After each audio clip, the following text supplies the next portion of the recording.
Sveiki visi sugrįžę į dar vieną kripto apžvalgą. Šiandien turime vieną svarbiausių apžvalgų, kadangi mano nuomonė mes jau esame ant pačio krašto ties didžiausių bullrunų istorijoje ir tiksliai pasakysiu, kodėl mano nuomonė yra tokia, kad čia bus vienas didžiausių bullrunų ir kad mes esame labai arti, taigi tikrai rekomenduoju žiūrėti šį video nuo pradžios iki galo, sužinoti visą svarbiausią informaciją. Taigi iš karto nieko nelaukime, apžvelgime, kas vyksta su Bitcoinu. Tai Bitcoinas iš esmės yra šiame channelyje, tai yra kanale, kuris eina iš viršaus į apačią ir taip toliau. Nieko naujo nevyksta jau gal pusę metų. Ką aš padariau, tai vienas dalykas, tai irgi ką ir nusiunčiau į savo grupę, tai identifikavau štai šį lygį, čia yra labai geras supporto lygis, labai stiprus, matome, kad jis čia kainą atmušė ir čia kainą atmušė, tada kaina pralaužė sekantį supporto lygį, tai yra, kuris buvo resistance ir jau aš dabar žinojau, kad galima įeiti į tradą, taigi jeigu susimažinsim, tai trumpas update'as, tai irgi ką aš mačiau, tai mačiau, kad rinkos struktūra eina labai gražiai, tai mes padarėme impulsą, čia buvo toks kaip atsitraukimas ties būtent šiuo supporto lygiu, čia šiek tiek pavėlavau ir atsidariau savo entry ir taip pat tą patį padariau ir su Solana ir užsidirbome kažkur apie $1,000, tai toks dabar kol kas yra update'as, aišku, dabar matome, kad kaina vis tiek yra dar daugiau pakilus, nei mano screenshotas buvo, bet kol kas leidžiasi, aš vis tiek tikiuosi, kad kaina eis dar aukščiau ir planuoju užsidaryti šią poziciją prieš tai šios resistance linijos. Taigi tokia kol kas yra situacija su mano trade'u, trumpas update'as. Tai irgi kita svarbiausia informacija, kad dabar yra pats geriausias laikas investuoti į edukaciją apie kriptovaliutas.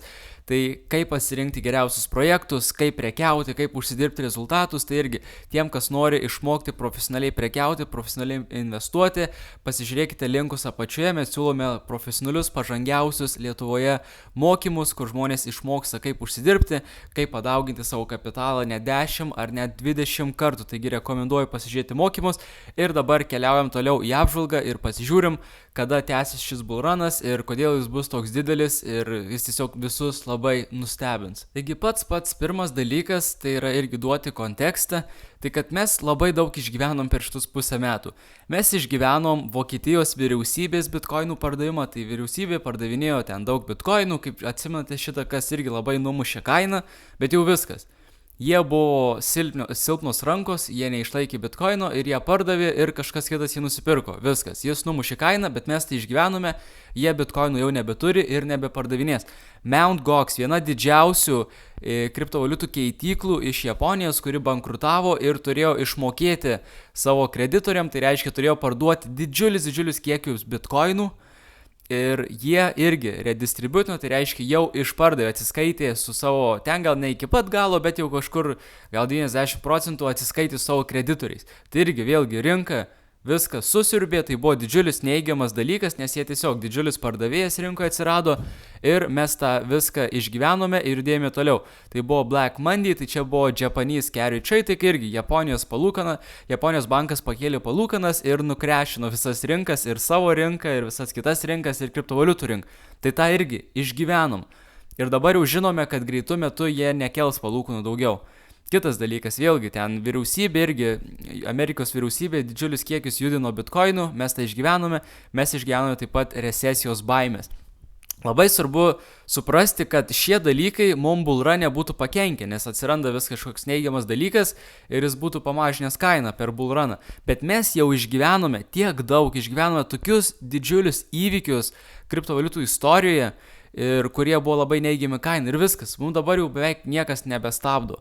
Mes dabar tiesiog laukime palankesnės makroekonomikos iki didžiulio bullruno. Tai labai svarbu suprasti, kad mes jau daug neigiamų įvykių išgyvenom ir jie jau mums nebebus kliūtis. Taigi kas dabar vyksta? Kaip žinote, pirmas dalykas tai Europos centrinis bankas jau mažina palūkanas, jau 2 kartus pamažino palūkanas. Ir dėja Amerikos centrinis bankas, nuo kurio priklauso realiai judėjimai kriptovaliutų, jie labai atsilieka ir dar net nemažino palūkanų. Taigi žinote, kad palūkanas mažina arba 0,25 procentais, kas irgi yra geras, solidus palūkanų mažinimas, standartinis, arba 0,5 yra dvigubas palūkanų mažinimas, dažniausiai mažina po 0,25. Ir kas buvo įdomu, kad visi tikėjosi, kad bus jau labai seniai rinka ir visi kiti žinojo, kad rugsėjo mėnesį bus pirmas palūkanų mažinimas, tik nežinojom kiek. Ir kas įdomu, kad dar prieš kelias dienas rinka skaičiavo, kad buvo gal 80%, kad palūkanas mažins tik 0,25 procentais, tik tokiais procentais. Ir tai kas buvo, tai čia irgi šitus santykius sudarinėja profesionalūs analitikai ir jie davė ten irgi gal 80%, kad bus mažinimas. Bet kas įvyko per šias kelias dienas, prieš savaitgalį, arba net, man atrodo, per savaitgalį, atsirado pakilo, kad dvigubas bus mažinimas vienu metu pakilo net iki 50%. Tai įsivaizduokite, irgi dar tiem, kas nelabai supranta, kai sumažinamos palūkanos, tada verslai daugiau skolinasi pinigų, iš esmės atsiranda daugiau pinigų ekonomikoje. Tai vyksta ne iš karto, bet tai po truputį didžiulis kiekis atsiranda į ekonomikoje pinigų ir tada ir verslai ir žmonės turi daugiau pinigų ir jie daugiau investuoja. Ir tada reiškia, kad daug pinigų tų ateina ir į kriptovaliutų rinką. Tai taip yra siejasi su rinka ir jeigu būtų dvigubas palūkanų mažinimas, tai būtų tikrai didžiulis šuolis realiai. Tai įdomu, bus labai įdomu pamatyti ir tai bus lygtais rugsėjo 18 dieną, tai čia gal būtų trečiadienis. Tai trečiadienį tikėkitės, mūsų nuomonė, didžiulių judėjimų. Neaišku, ar į viršų, ar į apačią, bet kad ir kaip bebūtų, mes gausim palūkanų mažinimą ir kas įdomu, kad dar turime šansą gauti net dvigubą palūkanų mažinimą. Ir mes žinome iš esmės, kad palūkanų mažinimas reiškia, kad bus daug palankesnės ekonominės sąlygos kriptovaliutom ir kad bullrunas čia ateis ir viskas sukrenta į vieną vietą, nes bus palūkanų mažinimas, tada bus rinkimai ir tada padaugės daug pinigų ekonomikoje ir turėtų viskas labai smarkiai judėti į viršų ir atsirasti tas bullrunas, kurio visi laukia. Tai kas įdomu, kad gali būti, kad bus dvigubas palūkanų mažinimas. Kitas dalykas svarbus, kad labai kartais būna, kad kai būna toks didžiulis bullish eventas, kuris labai smarkiai išsprogdins kainą į viršų, kad pradžioje jį visi praselina. Tai reiškia, pradeda visi pardavinėti, kaip sako, buy the rumors, sell the news eventas, kas apie tai žinote. Tai iš esmės tiesiog gali būti, kad per pirmą, nors ir mažins palūkanas, šiek tiek rinka nukris, bet aš tikrai nemanau, kad bus kažkoks didžiulis krešas, gali būti kažkiek korekcija ir tada mes ant spalio lapkričio mėnesio šausim į viršų. Taigi tokia svarbi situacija su palūkanomis, su ekonomika, irgi kaip veikia tai kaina. Čia labai gerai parodo šitas grafikas. Bitcoinas prieš palūkanas, lietuviškai. Tai čia yra bitcoino kaina ir pasižiūrėkite, kas buvo. Prasidėjo palūkanų mažinimas ir bitcoinas padarė tokį trumpą korekciją, nedidelę ir tą bam į viršų. Čia tie didžiuliai judėjimai, kada kaina, pažiūrėkit, ten pakilo nuo gal 7,000 iki kiek čia, gal iki 40,000, ten dar daugiau pakilo, iki 60 lygtis tūkstančių. Tai irgi, o čia matosi palūkanų mažinimas. Ir dabar irgi, pasižiūrėkit, dabar palūkanos yra dar aukštesnės nei buvo anksčiau, o bitcoinas yra ties savo all time high. Tai kas bus dabar, kai prasidės toks stambus palūkanų mažinimas? Kas bus? Kaina šaus į viršų. Tai kaip ir minėjau, short termu dar gali būti toks šiek tiek minusiukas, galbūt kažkiek korekcija ir tada mes tikrai šausime į viršų. Netgi ir matosi, kad komentarus irgi žmonės klausia, ar bus kažkoks krešas. Tai tikrai gali būti, bet krešas gali būti dolerio, tai reiškia tada bitcoinas tiesiog šautų į viršų. Tai kad ir kaip tai bebūtų, tai yra bullish eventas, jeigu iš pradžių matysime korekciją, vis tiek ilgalaikėje perspektyvoje mes matysime didžiulius judėjimus.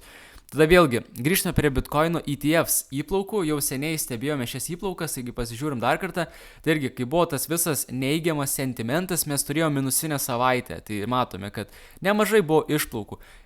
Bet kas labai svarbu, kad BlackRock tai yra didžiausias ETFs holderis ir jie nepardavinėja, buvo tik keli kada biški pardavė, bet iš esmės jie nepardavinėja.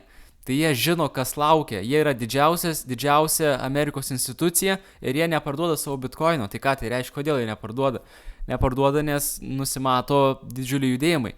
Ir irgi štai čia matome, kad buvo daug neigiamų išplaukų iš rinkos, bet čia iš visų kitų tokių mažesnių holderių, kurie nesugeba išlaikyti. Bet kas svarbu, kad dabar vėlgi grįžta pozityvus sentimentas, pažiūrėkite, 263 milijonų įplaukų ir vėlgi grįžta pozityvus sentimentas į rinką po truputį.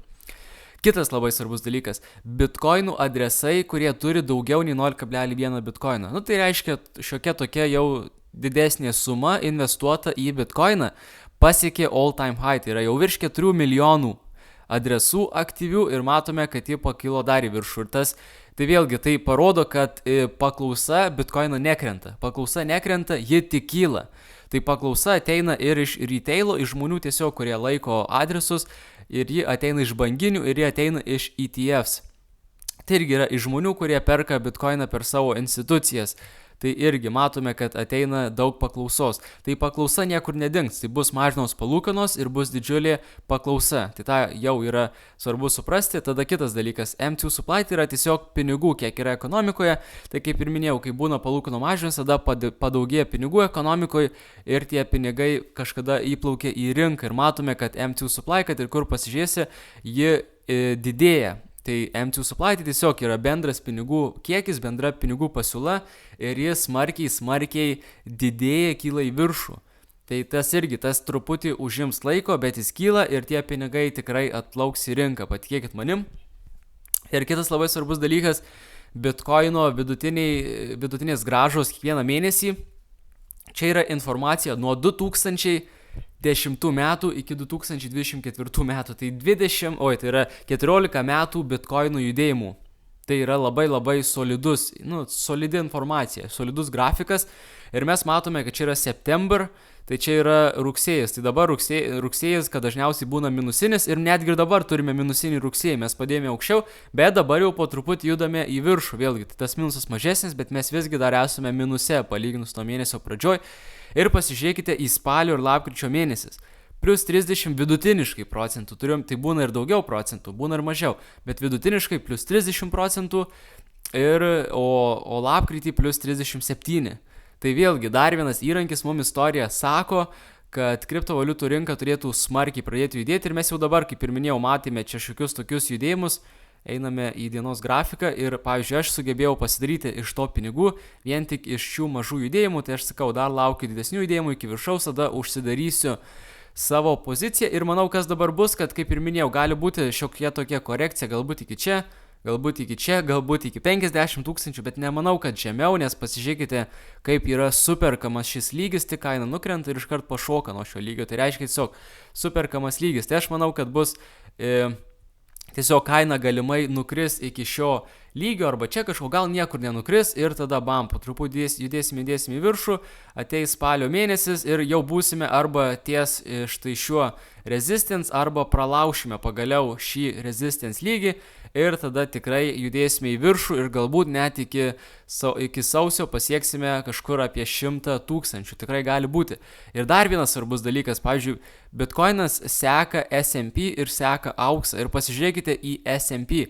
S&P padarė štai tokį judėjimą, irgi didžiulį judėjimą į viršų, mes esame beveik prie savo all-time highs, tai kai pralauš S&P savo all-time highs, tai mes irgi esame labai arti, tada pralauš ir Bitcoinas, o auksas irgi jau auksas jau seniai pralaužė all-time highs ir kyla aukščiau, tai irgi yra tiesiog labai bullish aplinka kriptovaliutom.